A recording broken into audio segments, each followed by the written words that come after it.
Hi guys, we are here in Ulm. So, mula sa amin, bumiyahe kami ng isang oras dito sa Ulm dahil Ulm. Dahil pupunta tayo sa IKEA. Wala kasi IKEA sa amin. Malayo ang IKEA sa amin kasi nga nakatira kami sa probinsya. Ngayon, nandito kami sa isang city na malapit sa amin para pumunta sa kanilang IKEA. Do you think they have big IKEA here? It's our first time to It's big. na pumunta sa IKEA dito. We drive around. It's big. Okay. Live physic. And now the hair is also standing. Naglinya pala kami dito dahil bago kami maghahanap ng mga gamit, kakain muna kami sa kanilang IKEA food court. What is that? Chocolate nut.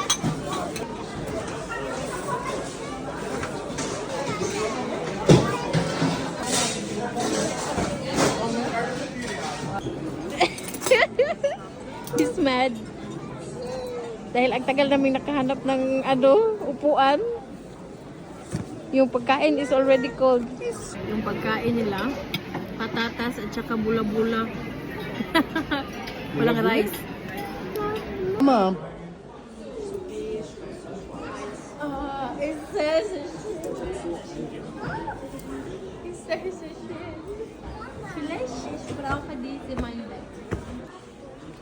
sobrang ganda ng kanilang mga sofa dito ba? Tapos ang dami pang mga unan. And meron pang the blanket is so soft. Then let's look for the blanket. It have a number. There for... Yeah, 19 euro. Vielleicht kaufe ich die. Aber ist small. Just so small. I like this. Oh, I can sleep here. Yeah, because you can make it to a bed. Ach so. Yes. Ethan, your shark. Ethan, sit down there.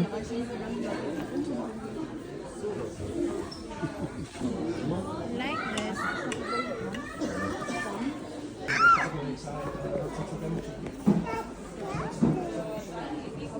Ganda ng kanilang kusina dito. Mga plato talaga yung sadya namin dito sa IKEA dahil sobrang tagal na yung aming mga plato kaya ngayon bibili kami ng bago. Yan, ganito. 6 on 6. You need to check. Fit, Ethan, fit. Your feet. Wine glass. I have deck glass. Oh, just put it up and you see.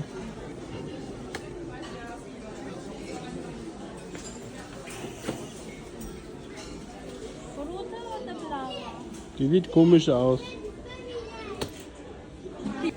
But it's a lot. 1, 2, 3. What? For the guests, huh? Yeah. We have been so colorful. We don't have guest pillows, oh?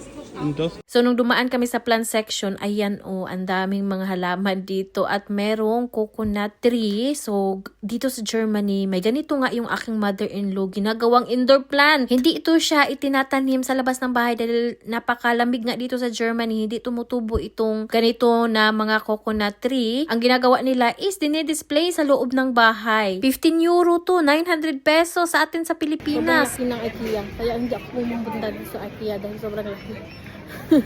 Tapos paglabas mo, ang dami mo nang dala. Ayan, yung namin ngayon.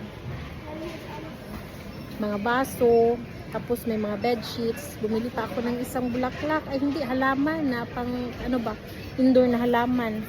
Tapos mas marami kaming baso na nabili.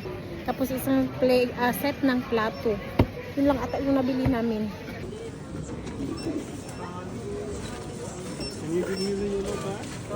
Yung famous na hotdog IKEA hotdog. Ethan! Every time na pumupunta kami dito sa IKEA, hindi talaga nakakalimutan namin na bumili nitong kanilang hotdog buns na napakasarap kapag lagyan mo ng napakadaming onion at saka pickles.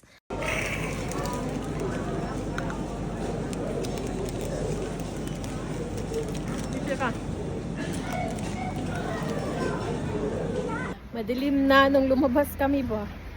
Alas ano pa ngayon? Alas 4 ng gabi. Hapon pala. Sobrang lamig dito. -3. Pero ayan si Isan. Kumakain ng ice cream. Ito yung mga napamili namin.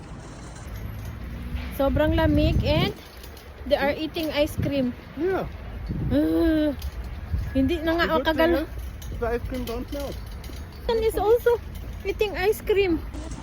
Kawawa yung aking saging-saging. Napakalamig. Grabe guys, oh.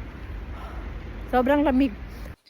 Ito talagang si asawa kapag pumupunta sa IKEA.